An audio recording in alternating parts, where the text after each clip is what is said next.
ओम शांति, ओम शांति, ओम शांति।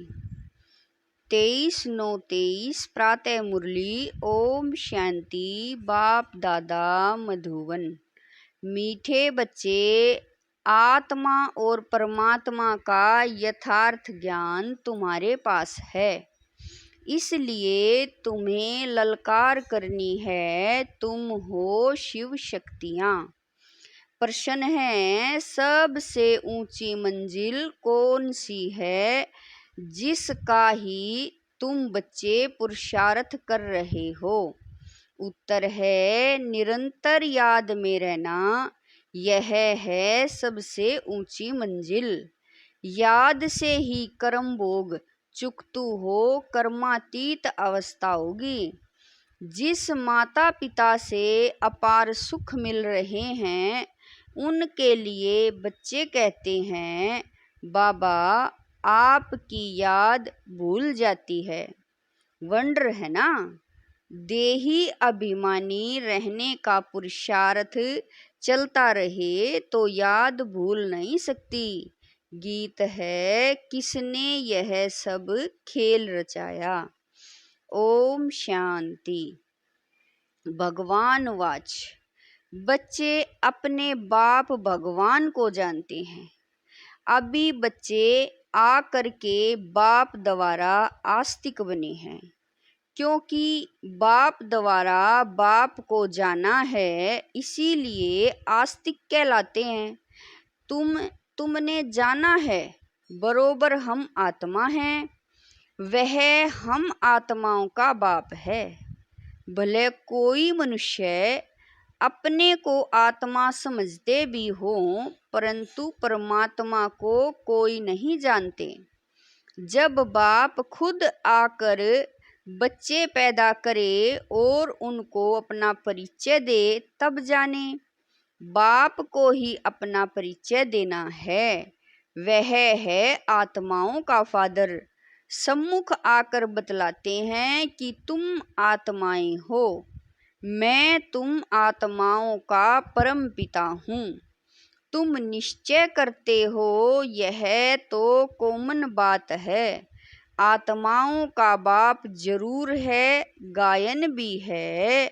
आत्मा और परमात्मा अलग रहे बहुकाल, सुंदर मेला लग गया जब सतगुरु मिला दलाल। बाप को बच्चे ही जानते हैं। बाप 5000 वर्ष बाद फिर आए हुए हैं।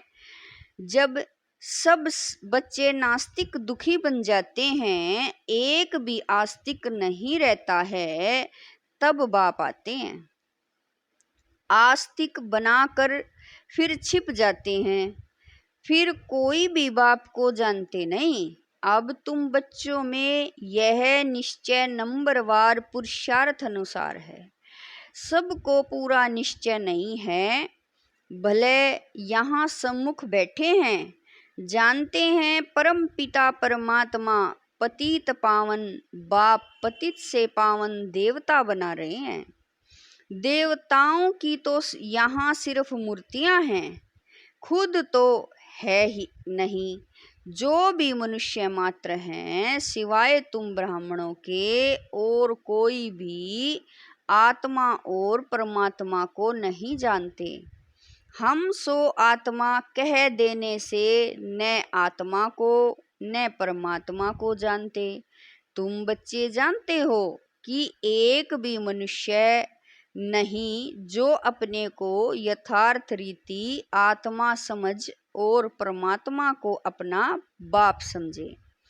लेकिन अब यह ललकार कौन करे? शक्तियों ने ही ललकार की थी, परंतु अभी तक वह शक्ति आई नहीं है जो तुम्हारे में आनी चाहिए। शिव शक्तियाँ तो मशहूर हैं, नामी ग्रामी हैं, जगत अम्बा भी शक्ति है।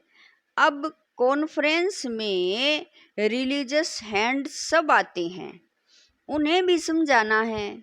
बाप समझाते हैं, बच्चे तुमको तो देही अभिमानी बनना है।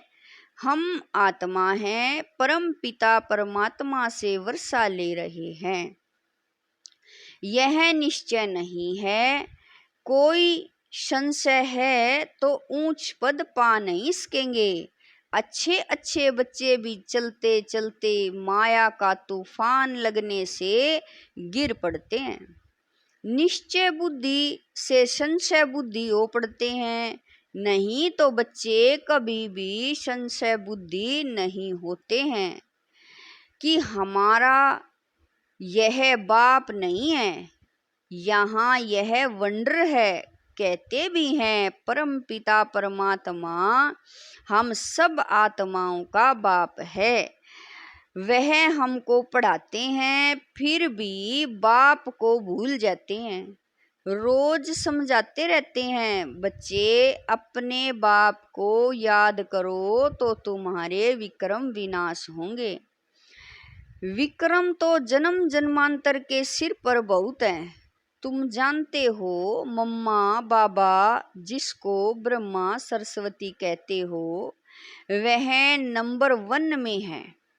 वह भी खुद कहते हैं इतना योग लगाते हैं, मेहनत करते हैं, तो भी अनेक जन्मों के पाप कटे नहीं है।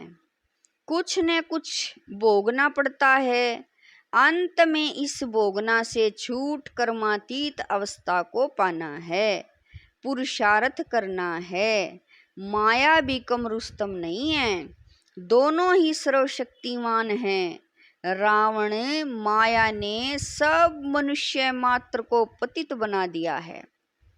गाते भी हैं पतित पावन, तालियां बजाते रहते हैं तो जरूर पतित है ना, परंतु अपने को समझते नहीं हैं कि हम पतित हैं।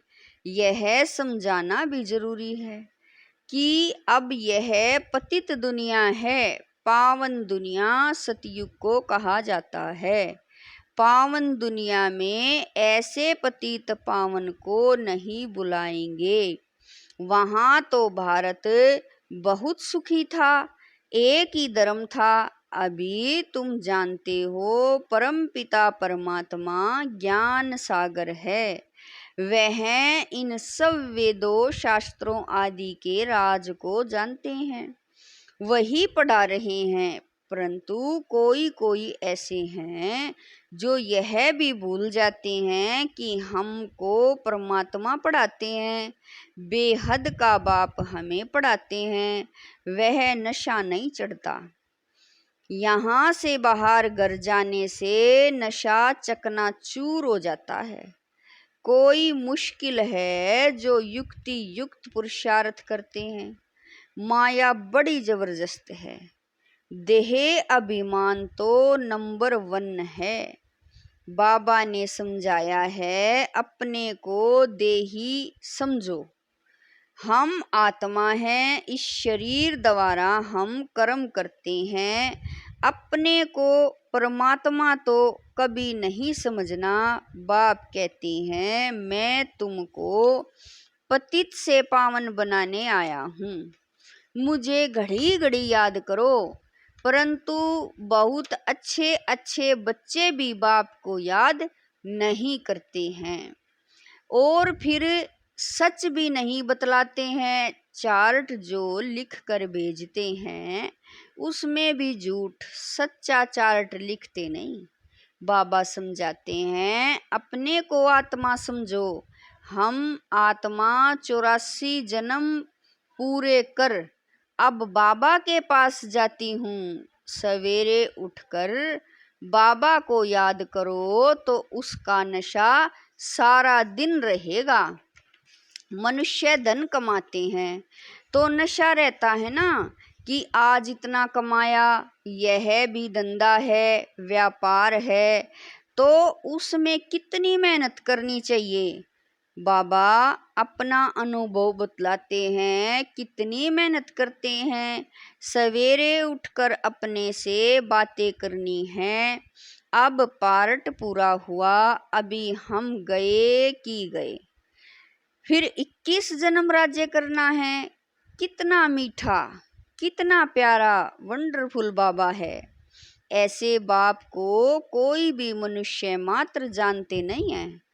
बाप आकर बच्चों को अपने से भी ऊंच ले जाते हैं और बच्चे फिर बाप को सर्वव्यापी कह अपने से भी नीचे ले गए हैं। इसीलिए बाप कहते हैं तुम बहुत दुखी बन पड़े हो, मैं तुम बच्चों को ब्रह्मांड और विश्व दोनों का मालिक बनाता हूँ और फिर तुम बच्चे मुझ बाप को सर्वव्यापी कह देते हो। यह भी ड्रामा में खेल है। अब बाप डायरेक्शन देते हैं, ऐसे ऐसे समझाओ। लक्ष्मी नारायण आदि देवी देवताएं 100% साल्वेंट बुद्धि थे, अभी नहीं है। फर्क देखो कितना है। कहाँ भारत स्वर्ग था, अभी नरक है। यह ज्ञान कोई भी मनुष्य में नहीं है, तुम बच्चों में भी वह ताकत नहीं है। देह अभिमान बहुत है। देही अभिमानी को तो धारणा होनी चाहिए। बाप डायरेक्शन देते हैं, ऐसे ऐसे ललकार करो। आत्मा क्या है, परमात्मा क्या है, कोई को पता नहीं है। तुम जानते हो हम आत्मा बिंदी हैं, हमारा बाप परम पिता परमात्मा भी बिंदी है। वह नॉलेजफुल पतित पावन है, जन्म मरण में नहीं आते हैं। हम आत्माएं जन्म मरण में आती हैं। परम पिता परमात्मा कहते हैं मेरा भी पार्ट है, मैं आता हूँ तुम सबको सुखी बनाकर फिर निर्वाण धाम में बैठ जाता हूँ।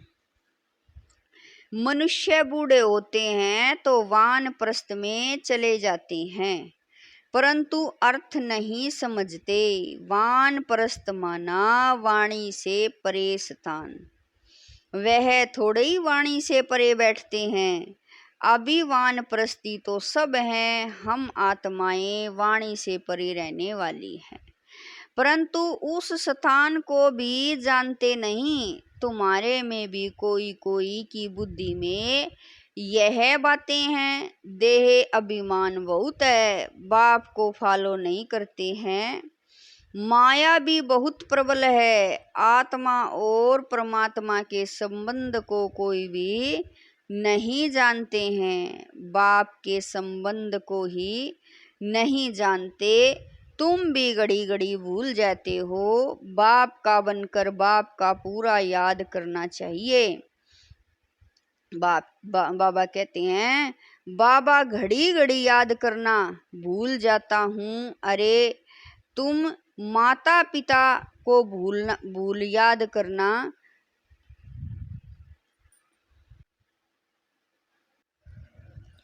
निरंतर याद करने की ही मंजिल है। जिस माता पिता से स्वर्ग का वर्षा ले रहे हो तुम उनको भूल जाते हो। वंडर है, माता पिता तो एक ही हैं। बाप कहते हैं मैं ही तुम्हारा माता पिता हूँ। यह है बड़ी गुहा बातें। कई समझते हैं जगत अम्बा माता है, परंतु नहीं, वह तो साकारी है ना। तुम माता पिता गाते हो निराकार को, यह सब बातें पहले नहीं बतलाते थे।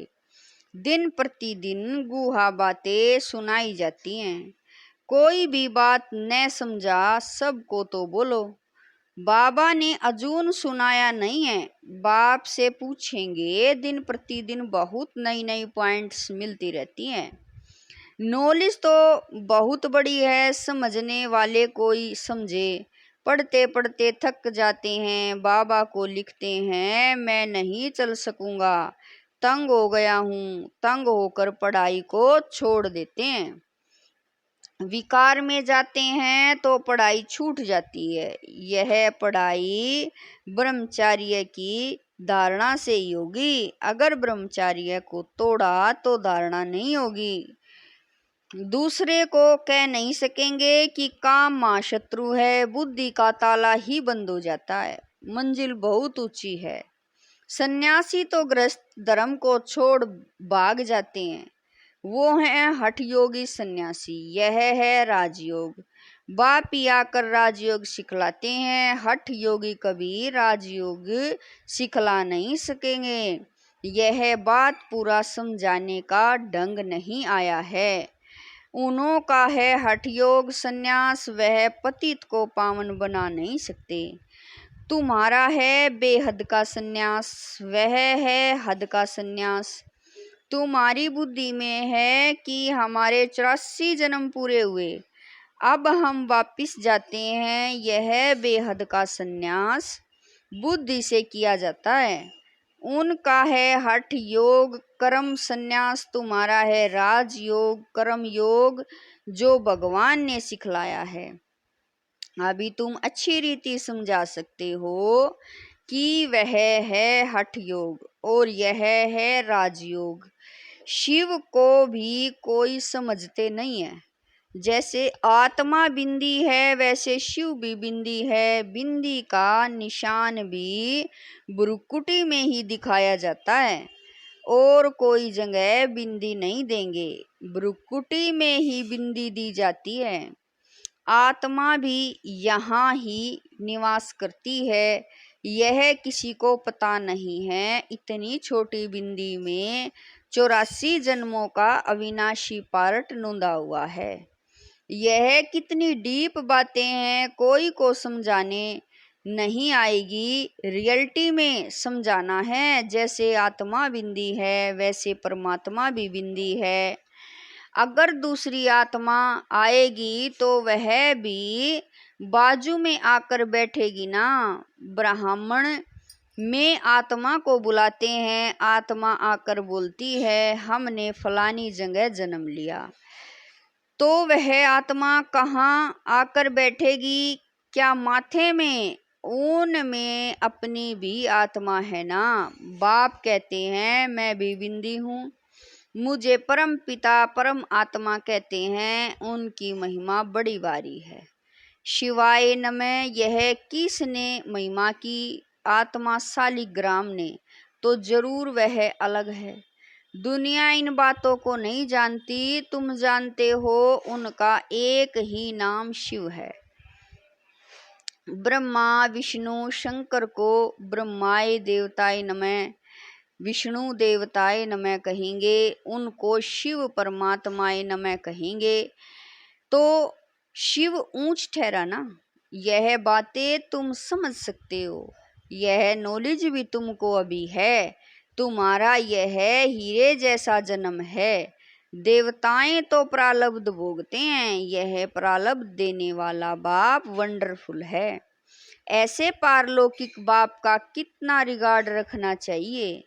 बुद्धि योग इस ब्रह्मा में नहीं उनमें रखना है। वह बाप पढ़ाते हैं, इस द्वारा यह शरीर लोन लिया है।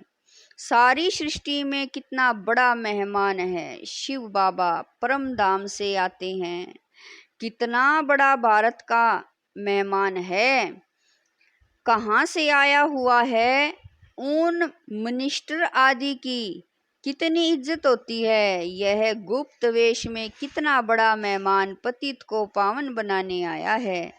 अच्छा, मीठे मीठे शकील दे बच्चों प्रति माता पिता बाप दादा का याद प्यार और गुड मॉर्निंग। रूहानी बाप की रूहानी बच्चों को नमस्ते।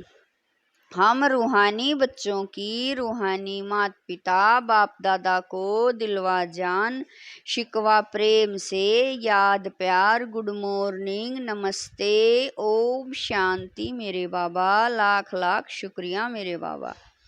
धारणा के लिए मुख्य सार है। नंबर 1, सवेरे सवेरे उठ याद में बैठ कमाई जमा करनी है, अपने आप से बातें करनी है, देही अभिमानी रहना है। नंबर 2, राजयोग कर्म योग सीखना और सिखलाना है। कभी भी तंग होकर पढ़ाई नहीं छोड़नी है। बाप का रिगार्ड जरूर रखना है। वरदान है, बाप समान बेहद की वृत्ति रखने वाले मास्टर विश्व कल्याणकारी भवै। बेहद की वृत्ति अर्थात सर्व आत्माओं के प्रति कल्याण की वृत्ति रखना। यही मास्टर विश्व कल्याणकारी बनना है। सिर्फ अपने व अपने हद के निमित्त बनी हुई आत्माओं के कल्याण अर्थ नहीं, लेकिन सर्व के कल्याण की वृत्ति हो। जो अपनी उन्नति में, अपनी प्राप्ति में, अपने प्रति संतुष्टता में राजी होकर चलने वाले हैं, वह स्वयं कल्याणी हैं। बाबा कह रहे हैं वह स्वयं कल्याणी हैं। लेकिन जो बेहद की वृत्ति रख बेहद सेवा में बिजी रहते हैं, उन्हें कहेंगे बाप समान मास्टर विश्व कल्याणकारी। स्लोगन है, निंदा स्तुति मान अपमान हानि लाभ में समान रहने वाले ही योगी तू आत्मा है। स्लोगन है, निंदा स्तुति मान अपमान हानि लाभ में समान रहने वाले ही योगी तू आत्मा है। ओम शांति।